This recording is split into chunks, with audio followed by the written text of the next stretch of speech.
Ndabasuje mwese mu izina rya Yesu Kristo. I greet everyone in the name of Jesus. Kandi ndabakira mu mwanya w'ijambo ry'Imana. And I welcome everyone here at the time of listening to the word of God. Ntago turi buvuge byinshi kugira ngo umwanya wihute tudatinda. A lot because of short time. Ariko mwese ndabakiriye ndetse nakiriye n'umwami wanjye baze avugane nanjye. But I welcome everyone and my king to come and speak with me right now. Tutavuze byinshi rero reka mbanze nsenga. Let's first pray. Verse 29 up to verse 31. Niyo iha intege abarambiwe kandi utibashije imwongeramo imbaraga. Abasore b'imigenda bazacogora baruhe n'abasore bazagwa rwose. Ariko abategereza Uwiteka bazasubizwamo intege nsha, bazatumbagira mu kirere bagurukisha amababa y'ibisiga. Baziruka be kunanirwa, bazagenda be gucogora. Amen. Amen. Tugiye kuvuga kongera gusubizwamo imbaraga mu buryo buvunaguye butagoye cyane. Turabanza twibaza ibintu. We're going to ask ourselves these two things. Gusubizwamo imbaraga ni iki? What's restoration of power? Ninde udusubizamo imbaraga? Who restores us? Ni ryari wumva nta mbaraga ufite? When do you feel weary? Ni gute wasubizwamo imbaraga? How can you be restored? Kuki dusubizwamo imbaraga? Why do we need to be Ni restored? iki gituma imbaraga? Amen. What makes us weary? Tugiye kubiganira ibyo bintu mu mwanya utari muremure. We're going to talk about Gusubizwamo imbaraga ni uguhemburwa mu gihe wacitse intege kubera impamvu zitandukanye, ibigeragezo, gutinda kw'amasezerano, ibyaha n'ibindi nk'ibyo. Amen.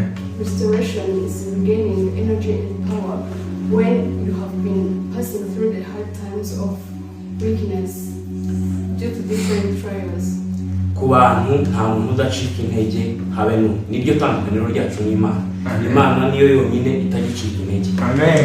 Mu babayeho nta utaracitse intege, n'intwari zo muri Bibiliya zose zagiye zihura no mu bihe byo gucika intege.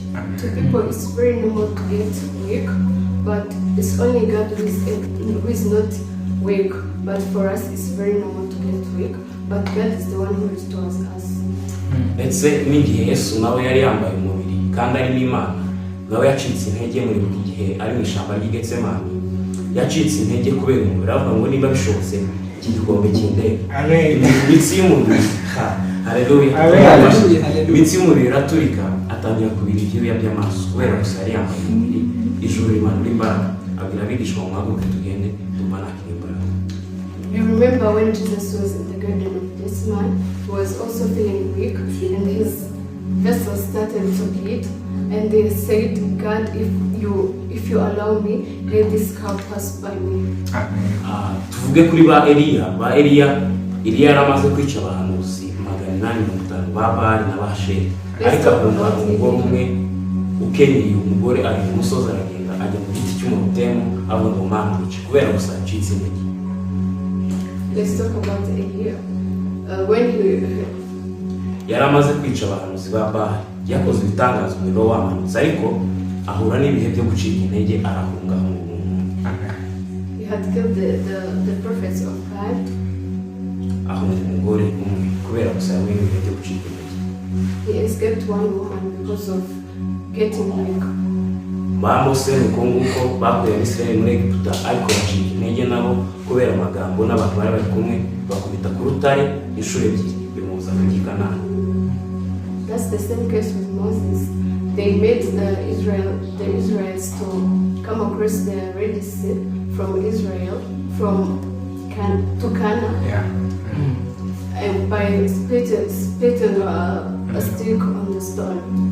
Na ba Aburahamu nuko yacitse intege nawe, Imana amurindisha igicaniro ntasinzira kubera gusa yambaye umubiri w'umuntu arasinzira. Imana imuhanisha kuko ubwoko buzamukomokaho buzajya mu buretwa imyaka 100. It was the same case to Abraham when he fell weak and failed, but God gave him the punishment that his descendants will become servants. Rero twumvisha ko umuntu wese wambaye umubiri na Yesu ubwiwe umwami wacu waducunguye yagiye mu bihe byo gucika intege. Tugiye kuvuga ibintu byatuma dusubizwamo imbaraga kuko nta muntu udacika intege. We are going to talk about the things that will make us get new energy and power, the things that will restore us, because it's very normal for every human to be weak. Ikintu cya mbere The first thing gituma umuntu wese wacitse intege asubizwamo imbaraga kuba umunyakuri akabwira Imana intege nke zero. The first thing that restores us is being truthful. Nyuma yo kuba umunyakuri kandi ugaca bugufi ugasaba Imana imbaraga. After being truthful, you repent and tell God, you come politely in the sight of God and you ask Him for power. Nanone igihe kandi wahuye n'ibiguca intege ari ibigeragezo cyangwa ibyaha cyangwa ibindi, ugomba kujya mu gihe cyo kwibutsa umutima wawe iby'Imana yakoze, ukareba ibyo bihe biriho, ukareba n'ibindi byabanje, ukavuga ati Imana yakoze gutya ikaba imbaraga muri ibi bihe, ntabwo yareka no kuba imbaraga muri iki ngiki. We can't forget that in the times that we feel very weak and blue, we have to remind our hearts the goodness that God did to us, and you praise Him, and in that case you'll be restored. Dawidi nuko byagenze. That's the same case with David.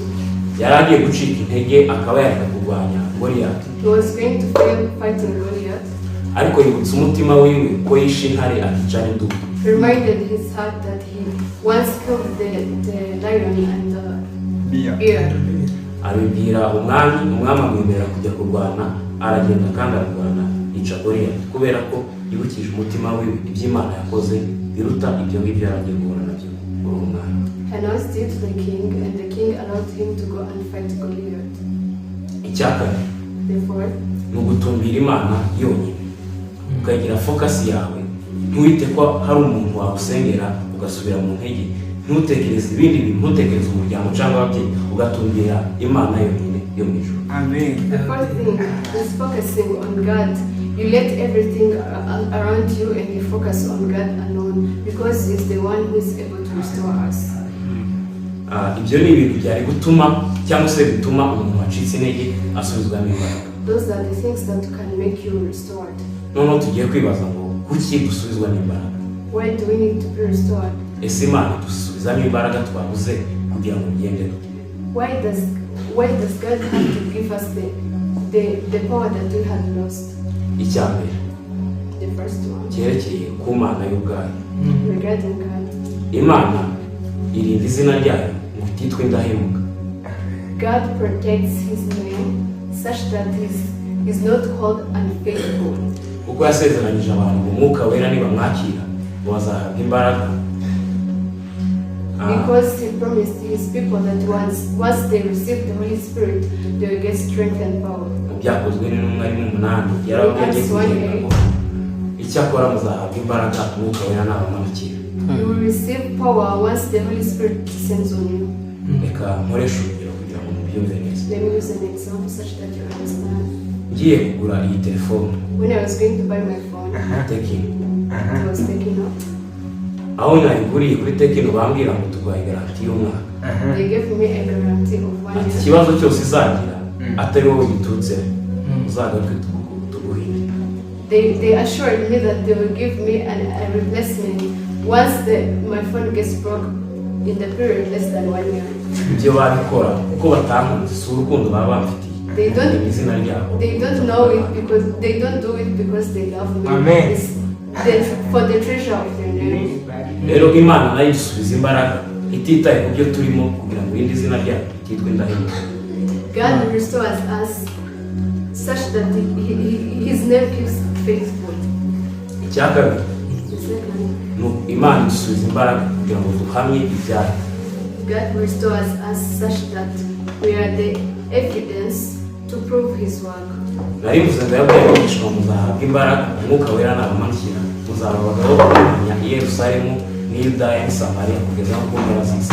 Wakira imbaraga dusubizwamo imbaraga guhembuka kugira ngo tube abagabo bo kumuha. I had said that once we receive the Holy Spirit, will be His testimony, and we're receiving the power to be testifying His work everywhere. Hari indirimbo numvishijemo iravuga ngo niyambona sinzi kuririmba nayifasha. Iravuga ngo haguruka nkwambike umwambaro w'urugamba ubwira ikimenyetso cyo kunesha.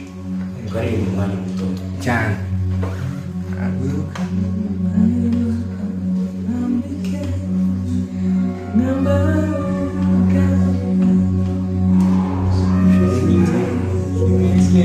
Kunesha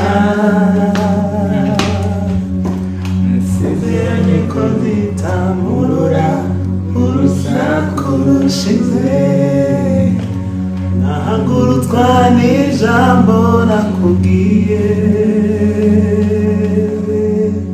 nkaruruza amahanga amoko n'imiryango bakamenya ko n'uwawe turagakiza. Doragatiza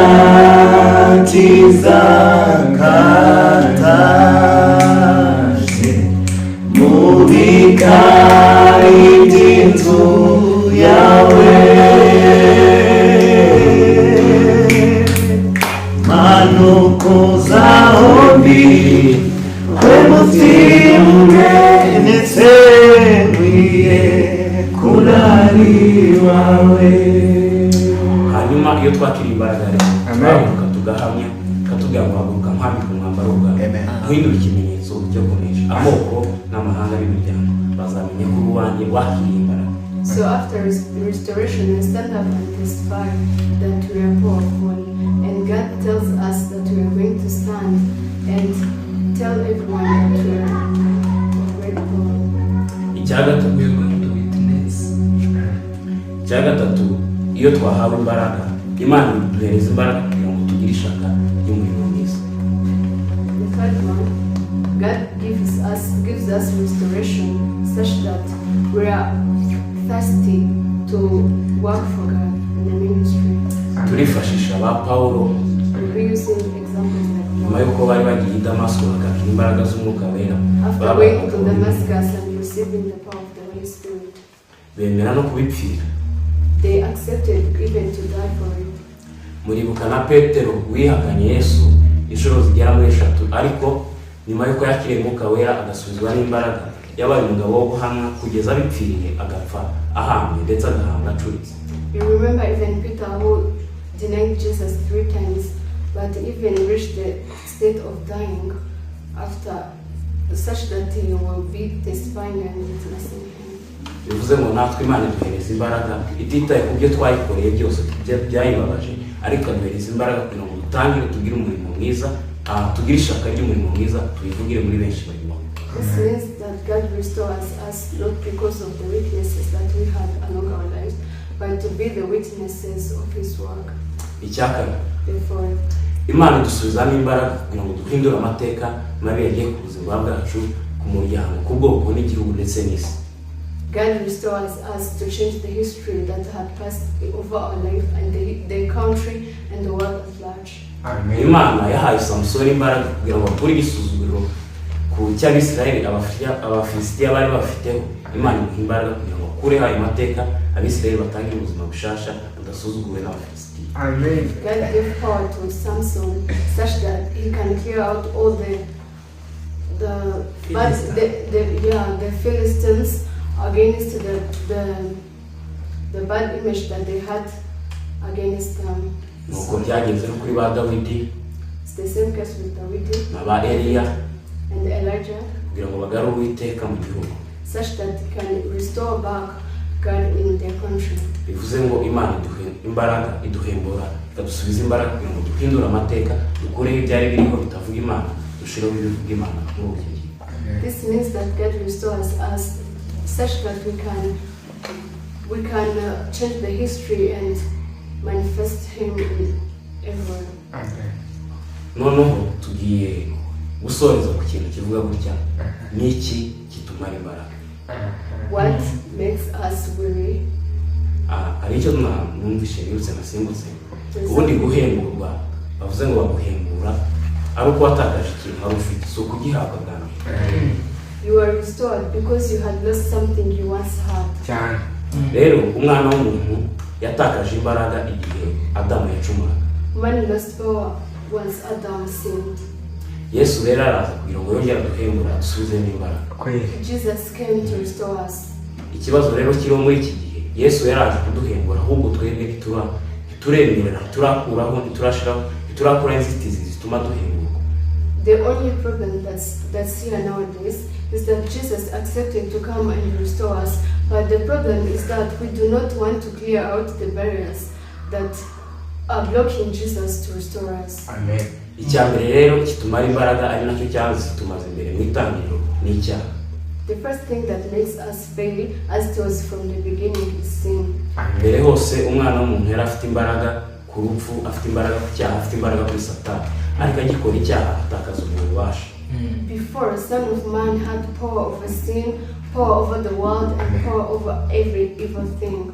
Yesu rero araza kugira ngo abidusubize, twongere dutsinde urupfu, twongere dutsinde icyaha, ni nabwo kiye twapfanye nawe tuzukana nawe, dusiga dutsinze ikuzimu n'urupfu na Satani. Amen. Then Jesus came here to restore us, to give us the power over death, the power over sin, the power over hell, and the power over every evil thing. Icyo gihe rero twari twongeye gusubizwa n'imbaraga. That time we were restored. Amen. Mwakira izo mbaraga mu izina rya Yesu. Amen. We receive that restoration in the name of Jesus. Icya kabiri gituma imbaraga zacu twari dufite, imbaraga Imana yaduhaye tuzita, The second thing that makes us weary ni ukugabanya ibihe byo gusenga. is reducing the moments that you are having the conversation with God. Ubundi umwuka wera ni umufasha, si umuyobozi. The Holy Spirit is our helper, not our leader. Rero umwuka wera n'Imana duhurira nabo mu isengesho. The Holy Spirit and God, we meet them in our prayer. Iyo dusenga nibwo tugirana ubusabane nabo. Once we are praying, that's when we are having a communion with them. Mu Kinyarwanda bajya bavuga ngo udasenze wese arasengera cyangwa agaseka. In Kinyarwanda they say that It's not udasenze wese asengera cyangwa se. No, when you don't pray, you just present the beer to someone. He's drunk. iyo wagabanyije rero ibihe byo gusenga wa mwanya ufataga uri gusenga ntabwo byakunda gukorera abami babiri umwanya umwe. When you minimize the time that you had with God, it's not possible that you can please two kings at once. iyo udasenze rero hari ibindi ukora ntibishoboka ko waguma hano. It means if you don't pray, you are doing other things. mu bwami bw'isi no mu bwami bw'Imana nta hagati habaho, habamo gukorera kimwe Imana cyangwa isi. In the kingdom of God and the kingdom of earth, you choose one to do. Either you work for God or you work for the kingdom of earth. rero iyo wagabanyije ibihe byo gusenga utakaza imbaraga z'Imana ugafata imbaraga z'isi. So when you reduce the moments of prayer, you are losing the power from God and you're receiving the power from the earth. icyo ni ikintu cya kabiri rero gitumara imbaraga z'Imana iyo twagabanyije ibihe byo gusenga. That's the second thing that makes us weaker. icya gatatu The third, ni ukota umuriro w'abanyabyaha. kota umuriro, Petero igihe yajyaga kwihakana Yesu yagiye kota umuriro kwicarana n'abatambyi. icyo gihe babitaga abatambyi bakuru. bivuze ngo muri iki gihe twabwiranye no gusabana n'abantu udahuje intego, cyangwa se umuntu ari kukubwira ibya Kristo ntanakubwira iby'Imana, bivuze ngo hari ibindi bari kukubwira byiza. rero iyo wabanye nabo ibikurimo nibyo ibibarimo nibyo bikuganza wowe ugatakaza imbaraga, ugatangira kugira imbaraga zabo ngabo izo bafite.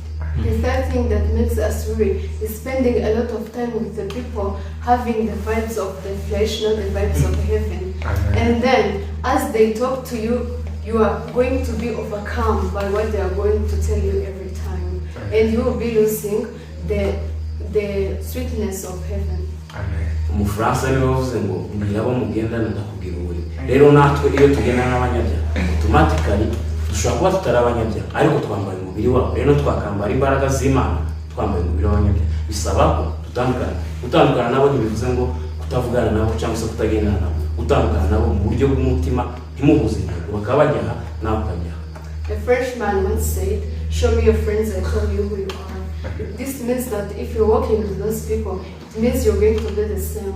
But as Christians, we have to separate ourselves in the terms of manners.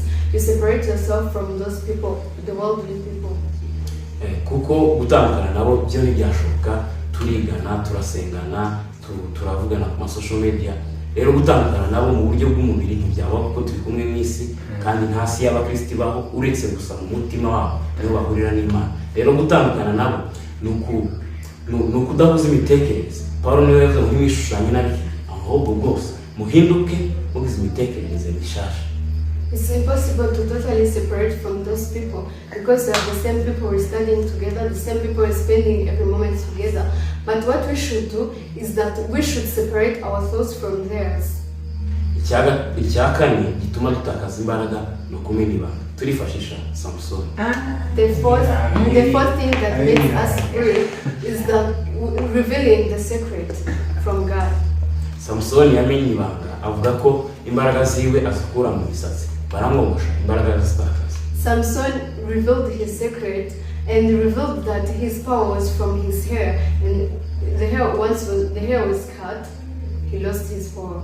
rero natwe dushobora gutakaza imbaraga zo gukiza abarwayi, imbaraga zo kuririmba neza, imbaraga zo gukora ibintu byose by'umwami wacu Yesu Kristo, ari uko twameneye Satani ibanga ryaho izo mbaraga ziva. It's the same case with us. Once we reveal the secret, we can lose the power of singing, the power of healing. Once we reveal our secrets to Satan. Nibyo bituma dutakaza imbaraga. Those are the things that makes us weary. rero ndasa n'usoje. I'm kind of done.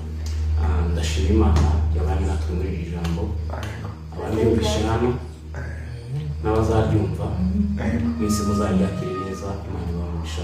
murakoze. Amen. I thank God who blessed us, for everyone who was able to attend here and everyone who's going to be listening to us. May you be blessed and may the Lord help you. Amen. Amen.